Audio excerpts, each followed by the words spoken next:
अस्सलाम वालेकुम dear students, hope so you all will be fine. आप खैरियत से होंगे। अच्छा बच्चे, चैप्टर पढ़े थे हम 2 और हमने पिछला टॉपिक प्रोटीन पढ़ा। आज का जो हमारा टॉपिक है वो है न्यूक्लिक एसिड। जैसे कि आप सबको मालूम है कि चैप्टर 2 में से लॉन्ग क्वेश्चन आना है, तो ये जो टॉपिक है हमारे पास न्यूक्लिक एसिड, ये लॉन्ग क्वेश्चन के हवाले से बहुत इंपॉर्टेंट टॉपिक है। इसमें से न्यूक्लिक एसिड पे क्योंकि पहले जनरल बताया गया न्यूक्लिक एसिड के बारे में, और फिर इसकी 2 टाइप्स डीएनए और आरएनए के ऊपर भी जो है ना डिटेल बताई गई है। तो सबसे पहले हम जनरली न्यूक्लिक एसिड के बारे में पढ़ते हैं बच्चे। न्यूक्लिक एसिड क्या होते हैं? Nucleic acids were firstly discovered by F Miescher. बच्चे, आपके पास एक बायोलॉजिस्ट था, एक साइंटिस्ट था एफ मिशर। इसने सबसे पहले न्यूक्लिक एसिड को डिस्कवर किया। ही ये एमसीक्यूज है आपके पास। He isolated them from nucleus of a pus cell. These are chemically acidic in nature. बच्चे, इन्होंने एफ मिशर ने जो है ना इन न्यूक्लिक एसिड को किधर से लिया? सबसे पहले पस सेल क्या होता है मेरे बच्चा? आपको कहीं पे इन्फेक्शन हो जाए तो आपने देखा होगा येलो कलर का दाना बन जाता है, ठीक है, और फिर जो फटता है तो उसमें से येलो पीले कलर का मटेरियल बाहर आता है, उसको पस कहते हैं। वो इन्फेक्शन की वजह से वहाँ पे बनती है। उन पस सेल्स के न्यूक्लियस में से न्यूक्लिक एसिड को निकाला गया, और जब उनकी नेचर को चेक किया एफ मिशर ने, तो जो वो एसिडिक इन नेचर थे, यानी कि उनकी पीएच जो है ना वो एसिडिक थी। Due to their origin from nucleus and acidic nature, these are called nucleic acid. अब ये शॉर्ट क्वेश्चन भी आ जाता है कि न्यूक्लिक एसिड को न्यूक्लिक एसिड्स का नाम क्यों दिया गया, कोई और नाम क्यों नहीं दिया गया? तो इस वजह से बच्चे, वो उनके ओरिजिन की वजह से, क्योंकि ये पस सेल के न्यूक्लियस से रिमूव किए एफ मिशर ने, और जब उनकी पीएच चेक की तो वो एसिडिक थी। तो ये न्यूक्लिक वर्ड न्यूक्लियस से डिराइव होने की वजह से, और एसिडिक वर्ड उनको क्यों दिया गया? उनकी पीएच एसिडिक थी, वो केमिकली एसिडिक थे, तो इसी वजह से एफ मिशर ने उनको नाम क्या दिया? न्यूक्लिक एसिड्स का। अब बच्चे बात करते हैं टाइप्स ऑफ न्यूक्लिक एसिड की। There are 2 types of nucleic acid. आपके पास एक डीएनए होता है, एक आरएनए है। ये 2 तरह के न्यूक्लिक एसिड्स होते हैं अच्छा, ये ना डीएनए और आरएनए, ये मैंने आपकी बुक में एज इट बताया गया पैराग्राफ में, मैंने इनको अलग कर दी क्योंकि ये शॉर्ट क्वेश्चन भी कभी कभी लग जाता है और लॉन्ग क्वेश्चन भी लग जाता है। Differentiate between DNA and RNA. DNA stand for, यहाँ पे मैंने लिखा हुआ है डीएनए एब्रीविएटेड एड, यानी कि कहा जाता है, पुकारा जाता है। आप यहाँ पे स्टैंड फॉर भी लिख सकते हैं। डीएनए स्टैंड फॉर या DNA abbreviated as deoxy ribo nucleic acid, RNA abbreviated as ribo nucleic acid. अब ये deoxy ribo nucleic acid, ribo nucleic acid का क्या मतलब है, ये आगे जाके डिटेल में मैं आपको बताता हूँ। इनकी कंपोजिशन देखी जाए तो DNA is composed of deoxy ribo nucleotide, ये डीऑक्सी राइबो न्यूक्लियोटाइड से मिलकर बना होता है। और आरएनए की बात करें, RNA is composed of ribonucleotide. अब ये राइबोन्यूक्लियोटाइड और डीऑक्सी राइबोन्यूक्लियोटाइड क्या चीज़ें, ये भी आगे जाके बताता हूँ आपको। शुगर्स की बात करें मेरे बच्चा, तो डीएनए के अंदर जो, क्योंकि 5 कार्बन शुगर भी मौजूद होती है डीएनए के अंदर, जिसको पेंटोज शुगर कहते हैं। शुगर की बात करें तो मेरा बच्चा, it contain deoxy ribose sugar, इसके अंदर डीऑक्सी राइबोज शुगर होती है। और आरएनए की बात करें तो इट कंटेन्स राइबोज शुगर, इसके पास राइबोज शुगर होती है। अब राइबोज शुगर और डीऑक्सी राइबोज शुगर में क्या फ़र्क है, ये भी मैं आगे नेक्स्ट आपको बताता हूँ। नाइट्रोजनस बेसिस की बात करें मेरे बच्चा, तो अभी वो फर्क चल रहा है। DNA contain adenine, guanine, cytosine and thymine, while RNA contain adenine, guanine, cytosine and uracil. Thymine और यूरेसिल का फ़र्क है। डीएनए के अंदर मेरा बच्चा थायमिन मौजूद होती है, और आरएनए के अंदर थायमिन नहीं होती, बल्कि उसकी जगह क्या चीज़ होती है, यूरेसिल होती है। लोकेशन की बात करें कि ये वाक़या किधर होते हैं, DNA is present in chromosome, mitochondria and chloroplast. RNA is present in nucleolus, ribosome and cytosol. मेरा बच्चा, डीएनए क्रोमोसोम्स के अंदर पाया जाता है, माइटोकॉन्ड्रिया के अंदर पाया जाता है, क्लोरोप्लास्ट के अंदर पाया जाता है। अब ये माइटोकॉन्ड्रिया और क्लोरोप्लास्ट आपको पता है डीएनए सेल की ऑर्गेनेलीज हैं, लेकिन ये ऐसी 2 ऑर्गेनेलीज हैं जो अपना डीएनए रखती हैं, यानी कि अगर इनको अपने काम करने हो ना, खुद रेप्लिकेट करना हो, तो ये सेल के डीएनए पे ये मुनहसर नहीं करते, बल्कि ये खुद भी सेल के डीएनए से इंस्ट्रक्शन लिए बगैर खुद भी रेप्लिकेट कर सकती हैं, खुद भी अपनी कॉपीज़ बना सकती हैं। इसी वजह से इन दोनों को सेल्फ रेप्लिकेटिंग ऑर्गेनेलीज भी कहा जाता है, माइटोकॉन्ड्रिया और प्लास्ट को। अगर क्वेश्चन आ जाए ना, why mitochondria and chloroplast are called self replicating organelles, तो आपने कहना इनका they contain their own ribosomes and DNA, इनका अपना राइबोसोम्स भी होता है और अपना डीएनए भी होता है। इसी वजह से इनको सेल्फ रेप्लिकेटिंग ऑर्गेनेलीज भी कहा जाता है। RNA is present in nucleolus, in ribosomes and in cytosol. बच्चे आरएनए जो है ना वो न्यूक्लियोलस में मौजूद होता है, राइबोसोम्स में मौजूद होता है जहाँ पे प्रोटीन बनती है, और साइटोसोल में मौजूद होता है। अब साइटोसोल क्या चीज़ है मेरा बच्चा? आपको पता है सेल के अंदर साइटोप्लाज्म मौजूद होता है, और साइटोप्लाज्म जो है ना दो चीज़ों से मिलकर बनता है, साइटोसोल से और यानी कि साइटोप्लाज्म के अंदर 90% पानी होता है और 10% जो है ना उसके अंदर ऑर्गेनिक इनऑर्गेनिक आयंस वगैरह और साल्ट्स वगैरह मौजूद होते हैं। तो जो 90% साइटोसोल का साइटोप्लाज्म का पानी होता है ना उसको साइटोसोल कहते हैं, यानी कि साइटोप्लाज्म के अंदर 90% जो वाटर मौजूद है वो साइटोसोल कहलाता है।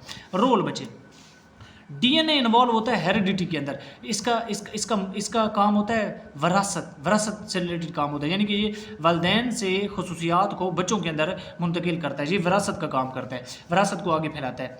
It play role in for protein synthesis, जबकि आरएनए क्या करता है? प्रोटीन बनवाता है मेरा बच्चा। बात क्लियर हुई? अब हम बात करते हैं कंपोजिशन ऑफ न्यूक्लिक एसिड कि जो न्यूक्लिक एसिड यानी कि जो डीएनए है और आरएनए ये बनते कैसे हैं। Nucleic acids are composed of repeating subunits which are called nucleotides. बच्चे न्यूक्लिक एसिड्स को कौन बनाता है? न्यूक्लियोटाइड्स बनाते हैं। कौन बनाते हैं? न्यूक्लियोटाइड। और न्यूक्लियोटाइड किससे बनते होते हैं?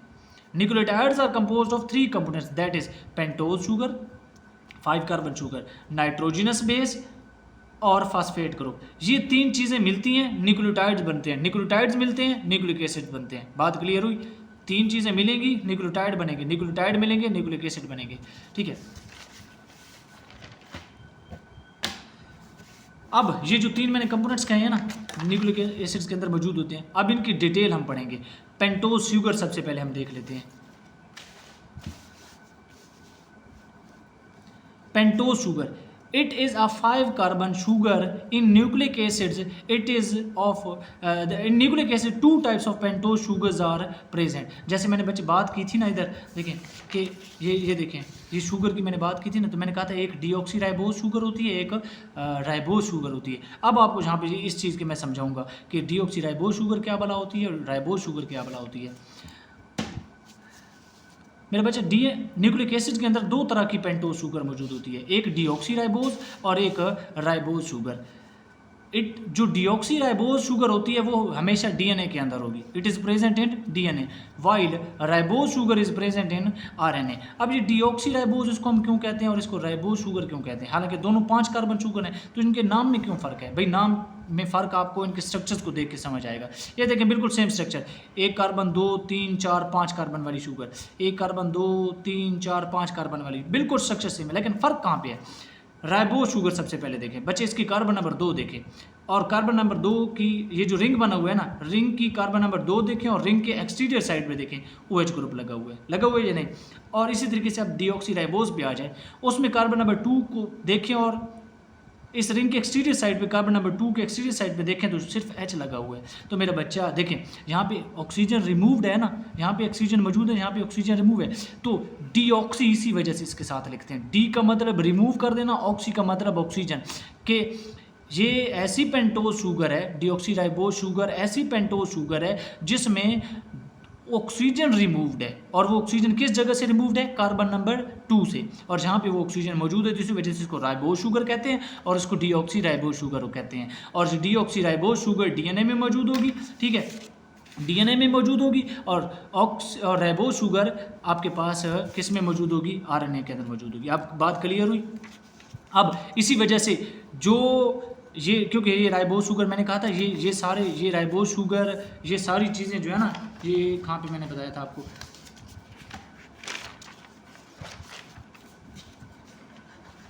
ये देखें, ये राइबोज शुगर जो है ना, ये देखें, ये जो न्यूक्लियोटाइड आपके पास बनते हैं ना, इन तीन चीज़ों से बनते हैं मिलकर, ठीक है। तो पेंटोज शुगर जिसमें लेकिन आपके पास ये ऐसे न्यूक्लियोटाइड यहाँ पे आप लिखा हुआ है, देखें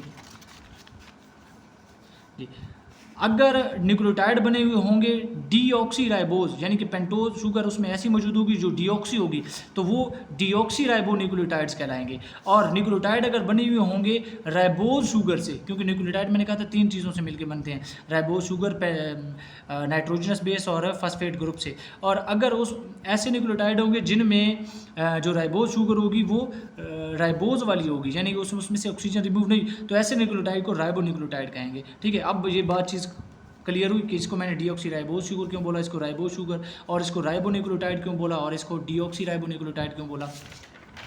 अगली बात करते हैं मेरा बच्चा। देखिए वही जो चीज़ मैंने आपको यहाँ पे बताई है वो आगे मैं समझा देता हूँ। In DNA pentose sugar has removed oxygen from OH group on exterior side of the ring at carbon number 2 and only contain H। Ribose sugar contain OH group on exterior side of the ring at carbon number 2, यानी कि ribose sugar में carbon number 2 के exterior side पे OH group मौजूद होता है, लेकिन deoxy ribose sugar में जो OH ग्रुप था, वैसे होना तो OH ग्रुप चाहिए था ना, लेकिन OH ग्रुप से ऑक्सीजन रिमूव हो जाती है और कार्बन नंबर 2 से रिमूव होती है और सिर्फ H मौजूद होता है। बात क्लियर। अब आ जाते हैं दूसरे कंपोनेंट पे आ जाते हैं, ठीक है मेरा बच्चा, क्योंकि मैंने कहा था कि न्यूक्लियोटाइड 3 चीज़ों से मिलकर बनते हैं। पेंटोज शुगर उसको हमने डिस्कस कर लिया। अब हम ये दूसरा कंपोनेंट, यहाँ पे पहले हम फॉस्फेट ग्रुप डिस्कस कर लेते हैं, नाइट्रोजन बेस बाद में डिस्कस कर लेंगे। दूसरा जो कंपोनेंट है मेरे बच्चा न्यूक्लियोटाइड को बनाने के लिए वो है फॉस्फेट ग्रुप।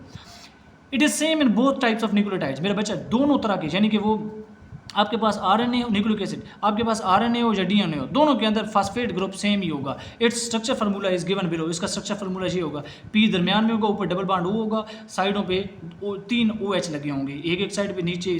तो इसका जो फार्मूला है आपके पास H3PO4, ये H3PO4 DNA के अंदर भी यही फॉस्फेट ग्रुप होगा, RNA के अंदर भी यही फॉस्फेट ग्रुप है। अब देखें ना, पेंटोज शुगर तो मुख्तलिफ किस्म की थी ना, DNA के अंदर डीऑक्सी राइबोज शुगर थी और RNA के अंदर राइबोज शुगर, लेकिन फॉस्फेट ग्रुप दोनों के अंदर RNA हो या DNA हो, यही ग्रुप फॉस्फेट ग्रुप आपके पास है, चलेगा दोनों के अंदर मेरा बच्चा। ठीक है, बात clear.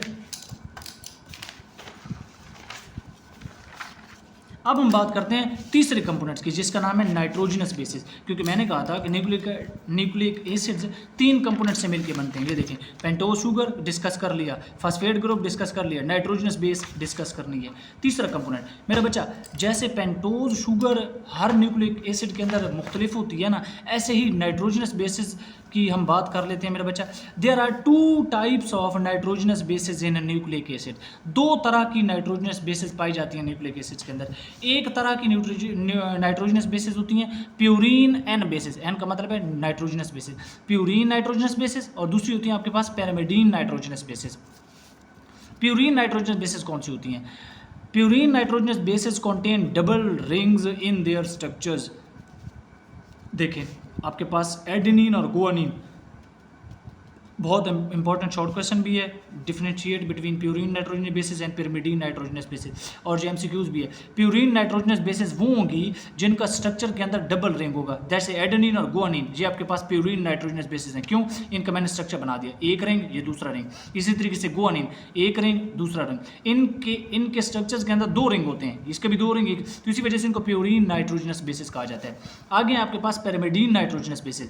Pyrimidine nitrogenous bases contain single ring in their structure, for example cytosine, thymine, uracil. ये देखें इनके स्ट्रक्चर देख लें, सिंगल रिंग है, इसका सिंगल रिंग है, सिंगल रिंग है। तो सिंगल रिंग वाली पैरामिडीन होंगी, डबल रिंग वाली प्यूरीन नाइट्रोजनस बेसिस होंगी। अच्छा मेरा बच्चा, इन DNA, अच्छा एक चीज़ और मैं क्लियर कर दूं, ये दोनों नाइट्रोजनस बेसिस, ऐसा नहीं होगा कि ये RNA के अंदर पाई जाएंगी और ये DNA के अंदर, या ये DNA के अंदर पाई जाएंगी और ये, ऐसी बात नहीं है। ये दोनों DNA में भी हो सकती हैं, ये दोनों DNA में भी हो सकती हैं, दोनों RNA के अंदर भी हो सकती है, लेकिन एक नाइट्रोजनस बेस का फ़र्क होगा सिर्फ, और वो कौन सा वाला, वो मैंने पहले भी आपको बता दिया है। वो फ़र्क मैंने किधर बताया, वो इधर बताया भाई, ये देखें जिधर बताया कि DNA के अंदर हमेशा एडेनिन, गुआनिन, साइटोसिन और थायामीन होगी, लेकिन RNA के अंदर एडेनिन, गुआनिन, साइटोसिन और यूरेसिल होगी। RNA के अंदर थायामीन की जगह क्या चीज़ मौजूद होगी? यूरेसिल मौजूद होगी। अब बात क्लियर हुई। यही चीज़ मैंने नीचे लिख रखी है कि in DNA purine nitrogenous bases is that is adenine and guanine are present, and pyrimidine nitrogenous bases that is cytosine and thymine are present, while in RNA purine nitrogenous bases that is adenine and guanine are present, while pyrimidine nitrogenous basis that is cytosine and uracil। अब यहाँ पे thymine DNA के अंदर था ना, लेकिन RNA के अंदर यूरेसिल मौजूद होगी। बात clear. These 3 components, that is pentose sugar, phosphate group and nitrogenous bases unite to form nucleotide। जब न्यूक्लियोटाइड बनेगा तो न्यूक्लियोटाइड मिल जाएंगे। अब क्योंकि आपके हमारे सिलेबस में ये सेकंड ईयर में है कि न्यूक्लियोटाइड कैसे मिलते हैं, वो सेकंड ईयर कैसे है तो उसको सेकंड ईयर में जाके डिस्कस करेंगे। ये न्यूक्लियोटाइड बन गए इन 3 कंपोनेंट से, ये न्यूक्लियोटाइड मिलेंगे तो आपके पास न्यूक्लिक एसिड्स बन जाएंगे मेरा बच्चा। ठीक है, अब एक और चीज़, आगे ये ख़त्म नहीं हुआ, आगे स्टार्ट है। एक शॉर्ट क्वेश्चन आ जाता है, what is the difference between nucleoside and nucleotide.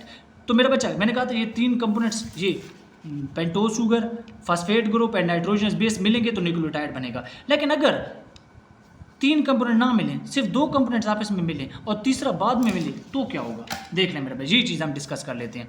When only pentose sugar, 5 carbon वाली sugar combine with a nitrogenous base, the resultant structure will be a nucleoside. Nucleoside यानी कि तीन कंपोनेंट्स मिलकर nucleotide बनाते हैं ना, लेकिन जब पहले दो कंपोनेंट मिले, पेंटोज शुगर नाइट्रोजनस बेस के साथ, ये देखें पेंटोज शुगर है और सिर्फ अभी नाइट्रोजनस बेस मिल रही है साथ में, फॉस्फेट ग्रुप साथ में अभी नहीं मिला, तो ये दो कंपोनेंट्स के मिलने से जो स्ट्रक्चर बनेगा उसको न्यूक्लियोसाइड बोलेंगे। क्या बोलेंगे? न्यूक्लियोसाइड। और न्यूक्लियोटाइड कब बनेगा? जब न्यूक्लियोसाइड के अंदर फॉस्फेट ग्रुप ऐड कर देंगे, तब ये न्यूक्लियोटाइड कहलाएगा। देख लें, when only pentose sugar combined with nitrogenous base, अभी फॉस्फेट ग्रुप ऐड नहीं हुआ तो जो स्ट्रक्चर बनेगा उसको न्यूक्लियोसाइड बोलेंगे। लेकिन जब when pentose sugar is attach with nitrogenous base and also with phosphate group, यानी कि अब पेंटोज शुगर के साथ नाइट्रोजनस बेस भी ऐड कर दिया हमने और फॉस्फेट ग्रुप भी ऐड कर दिया, अब तीन चीज़ें मिल गई, तब रिजल्टेंट स्ट्रक्चर जो है ना आपके पास न्यूक्लियोटाइड कहलाएगा। इसको आप क्या कहेंगे?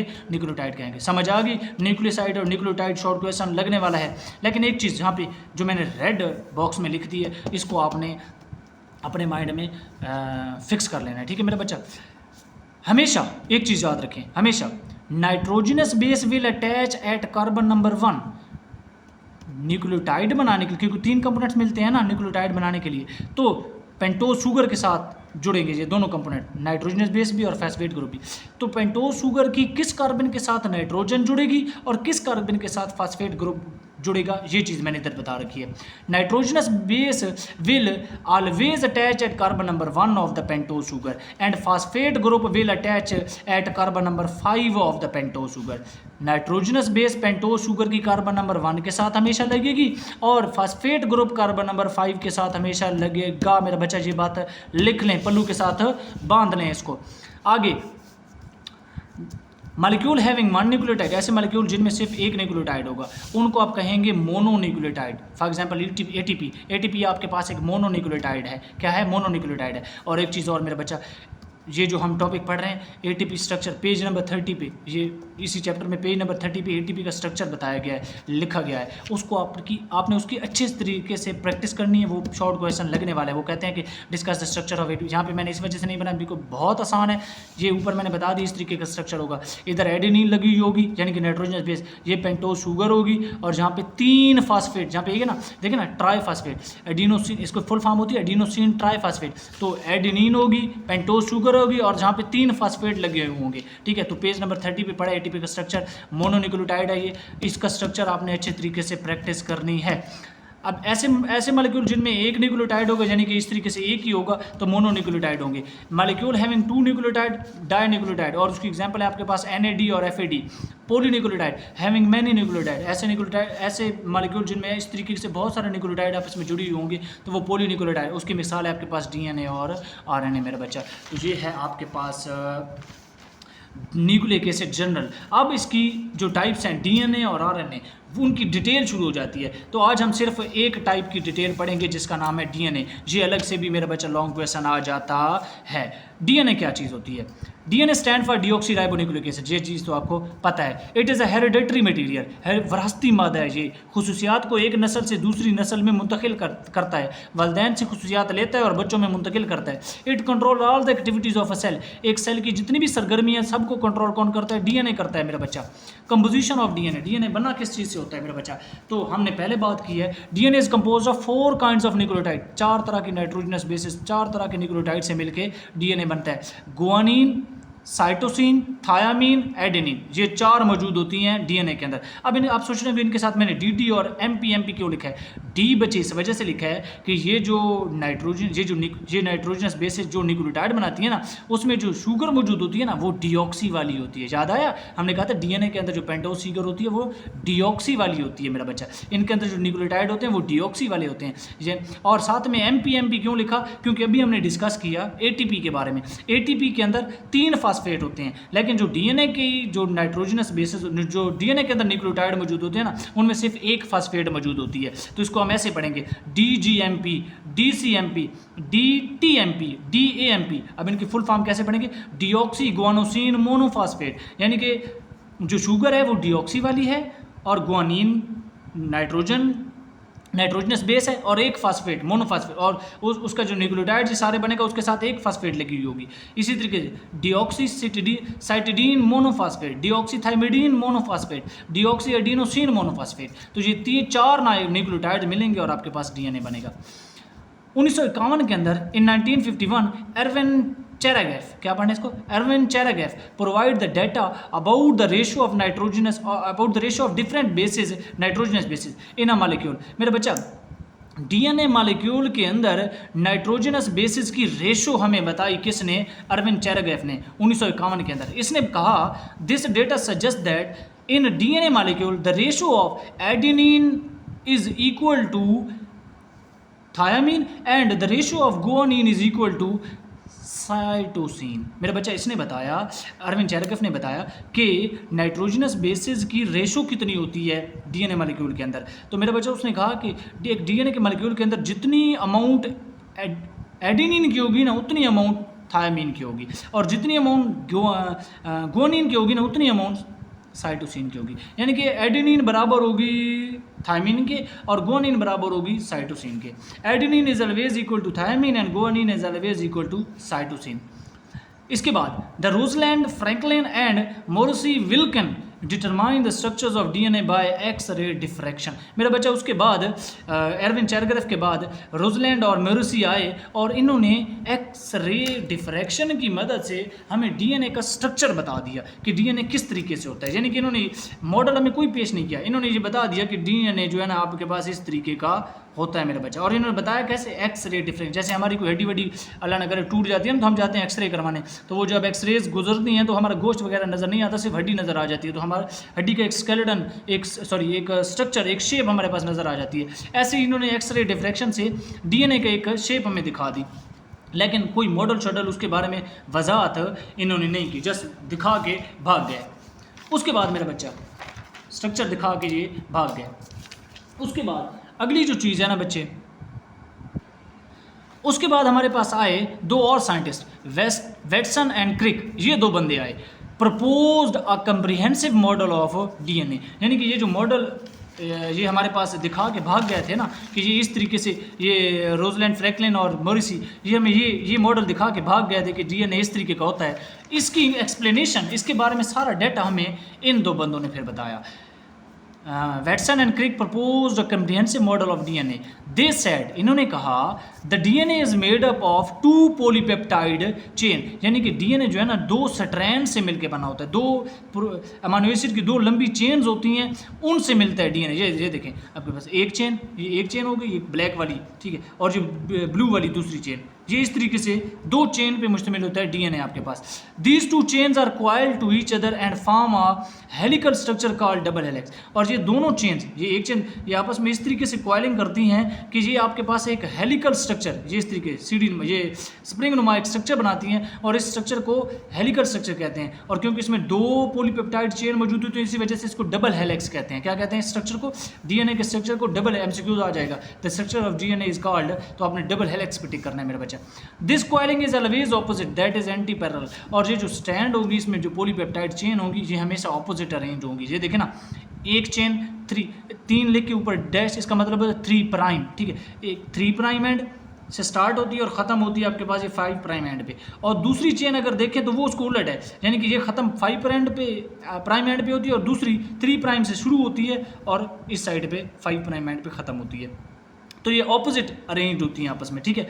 The sequence of the pairing of the basis in the DNA will be adenine हमेशा जुड़ेगी थायमीन के साथ एंड गुआनिन हमेशा जुड़ेगी साइटोसिन के साथ। मेरा बच्चा जो सीक्वेंस होगा ना नाइट्रोजनस बेसिस का, ये स्ट्रैंड है ना, ये स्ट्रैंड है आपके पास, ये डबल, तो इसमें न्यूक्लियोटाइड बेसिस मौजूद होती है मेरा बच्चा। देखे ना, ये मैंने बना दिया, ये एक स्ट्रैंड, इसमें भी नाइट्रोजनस बेसिस होंगी, यहाँ पे भी न्यूक्लियोटाइड बेसिस होंगी। ये न्यूक्लियोटाइड बेसिस आपस में ऐसे हाइड्रोजन बॉन्ड बनाती है, तो ये दो स्ट्रैंड आपस में ऐसे इकट्ठे मिलके रहते हैं। लेकिन ये जो बॉन्ड बनाती है ना, ये बॉन्ड हमेशा कैसे बनता है कि आपके पास हमेशा एडेनिन हमेशा थायमीन के साथ जुड़ेगी, यानी कि ये दो स्ट्रैंड है ना आपके पास, ये एक है ये दो है, इधर एडेनिन, यहाँ पे गुआनिन, यहाँ पे थायमीन, यहाँ पे, तो एडेनिन हमेशा थायमीन के साथ जुड़ेगी या थायमीन हमेशा एडेनिन के साथ जुड़ेगी। ऐसा नहीं होगा कि थायमीन गुआनिन के साथ जुड़ जाए और एडेनिन ऐसा हरगिज़ नहीं होगा। साइटोसिन एडेनिन हमेशा थायमीन के साथ जुड़ेगी और गुआनिन हमेशा साइटोसिन के साथ जुड़ेगी, या साइटोसिन हमेशा गुआनिन के साथ जुड़ेगी,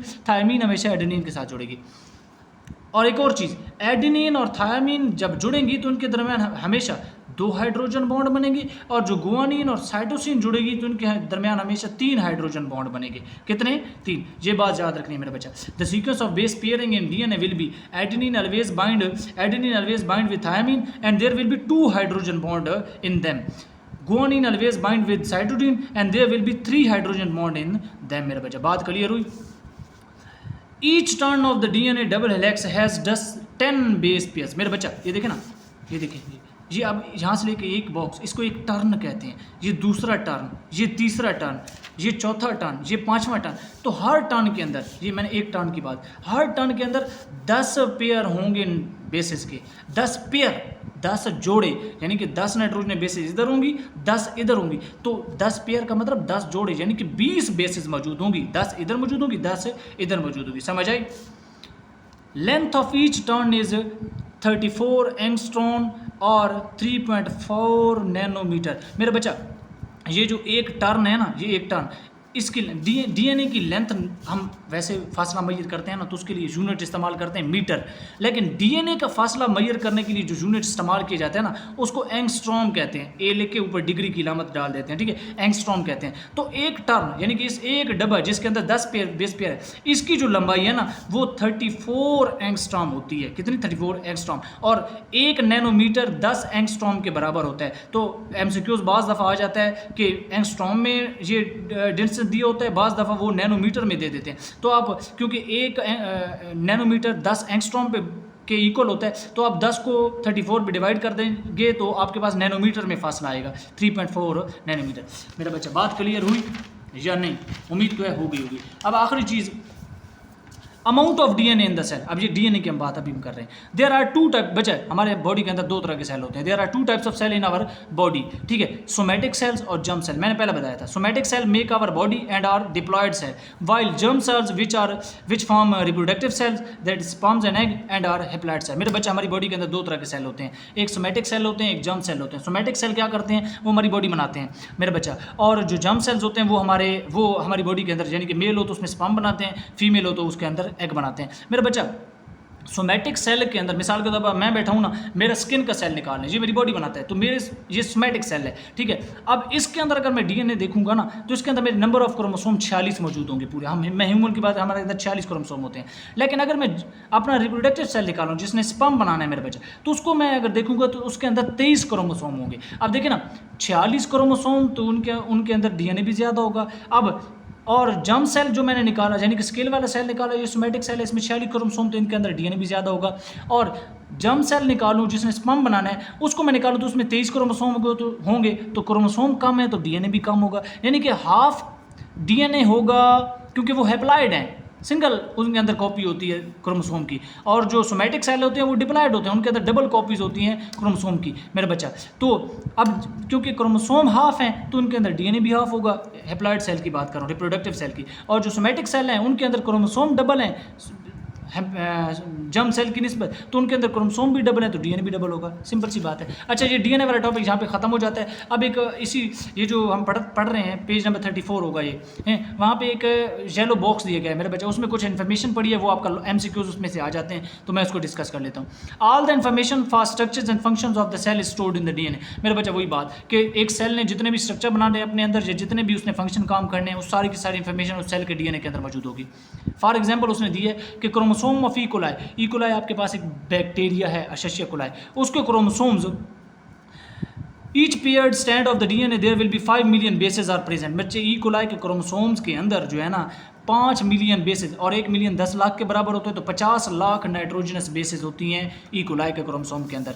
the information for structures and function is derived in these 5 million bases is divided in these 5 million bases which form small units called genes। मैं आपको इस लाइन की समझाता हूँ मेरा बच्चा। हमने कहा कि ई कोलाई के क्रोमोसोम के अंदर 50 लाख नाइट्रोजनस बेसेस, हम कह लें कि ये डीएनए है किसका, सारा का सारा डीएनए है किसका, ई कोलाई का, और उसके अंदर ये देखें ये 25 लाख इधर नाइट्रोजन बेसेस लगी हुई हैं, 25 लाख इधर। ये जो 25 लाख, ये जो 50, दोनों 50 लाख हो गई ना, ये 50 लाख नाइट्रोजन बेसेस छोटे छोटे यूनिट्स में तकसीम होती है। मिसाल के तौर पर 10 लाख नाइट्रोजन बेसेस इधर आ गई, 20 लाख इधर आ गई, फिर 5 लाख इधर आ गई, 5 लाख इधर आ गई, 5 लाख इधर आ गई, यानी कि ये टोटल फिर 50 लाख बनाती हैं। तो ये छोटे छोटे जीनोट्स होते हैं ना, इनको जीन्स कहते हैं। क्या कहते हैं बच्चे? जीन्स कहते हैं। यही बात लिखी पड़ी है, द इन्फॉर्मेशन फॉर स्ट्रक्चर, और इन्हीं जीन्स के अंदर आपने जो भी स्ट्रक्चर बनाना है, ये नाइट्रोजन बेसिस मिल के जीन बनाएंगे, उस जीन के अंदर उस स्ट्रक्चर की या जो प्रोटीन बनानी है उस प्रोटीन की इन्फॉर्मेशन मौजूद होगी।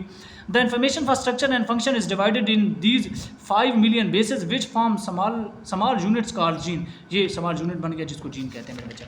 एक आखिरी चीज़, the genome of E coli जिसकी भी हम बात कर रहे हैं हैज़, अब पहले बात कर रहे हैं जीनोम क्या होता है।